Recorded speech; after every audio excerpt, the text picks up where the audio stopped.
190 দিন পর বাংলাদেশ জামাত ইসলামী রাজপথে এসেছে। আমরা রাজপথে এইভাবে আসার প্রত্যাশা করিনি, আমাদের পরিকল্পনায় ছিল না। আমরা যে দাবিতে এসেছি, এই দাবিটা রাস্তায় এসে দাবি করে আদায় করতে হবে, এটা আমরা ভাবিনি। এটি ছিল আমাদের ন্যায্য অধিকার, এটি ছিল আমাদের সাথে একটি সম্মানজনক আচরণের ব্যাপার।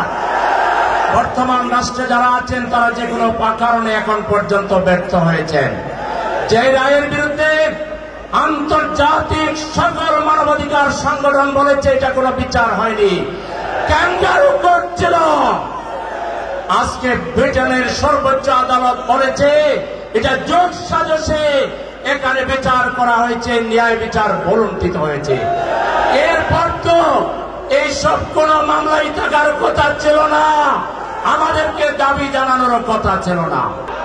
জামাত ইসলামের তৎকালীন ভারপ্রাপ্ত সেক্রেটারি জেনারেল এটিএম আজহারুল ইসলামকে অনতিবিলম্বে যদি মুক্তি দেওয়া না হয়, জামাতের নিবন্ধন এবং জামাতের মার্গ ন্যায় বিচারের পথে দাঁড়িপাল্লা যদি অনতিবিলম্বে ফিরিয়ে দেওয়া না হয়, আমরা মাননীয় আমির জামাতের নির্দেশ চাইব।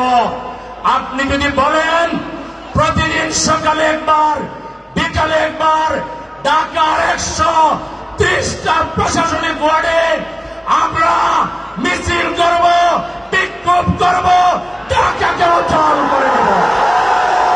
আমরা আমির জামাতের নির্দেশের বাইরে কিছু করব না।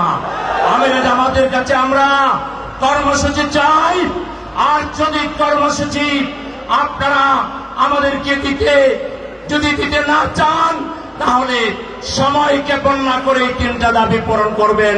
নির্যাতন নিষ্পেষণ হয়েছে, তার উচ্ছেদ করে একটি সুন্দর সমাজ বিনির্মাণ করার জন্য আমরা এদেশে যারা রাষ্ট্র গঠন করবে তাদের দেখতে পাবো। কিন্তু বিষয়ের সাথে আমরা লক্ষ্য করছি অনেক রাজনৈতিক বন্দীকে মুক্তি দেওয়া হলো, অজানা কোনো কারণে আমাদের প্রিয় নেতা এটিএম আজহার ভাইকে এখনো পর্যন্ত আমাদের মাঝে ফিরিয়ে দেওয়া হয়নি।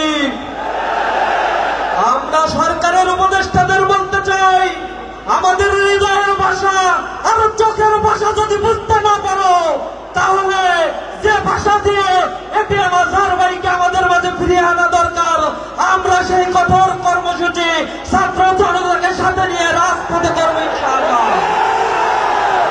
আমরা অনতিবিলম্বে এই যে ট্রাইব্যুনাল গঠন করা হয়েছিল, তথাকথিত মানবতা বিরোধী অপরাধের এই ট্রাইব্যুনালে যে জুডিশিয়াল কিলিং এর মাধ্যমে রাজনৈতিক নেতৃবৃন্দকে হত্যা করে এক শূন্যতা বিরাজ করার জন্য যে চেষ্টা করা হয়েছিল, ছাত্র জনতা জুলাই গণ অভ্যুত্থানে তারা দাঁত ভাঙা জবাব দিয়ে ফ্যাসিবাদকে এই বাংলাদেশ থেকে বিতাড়িত করেছে।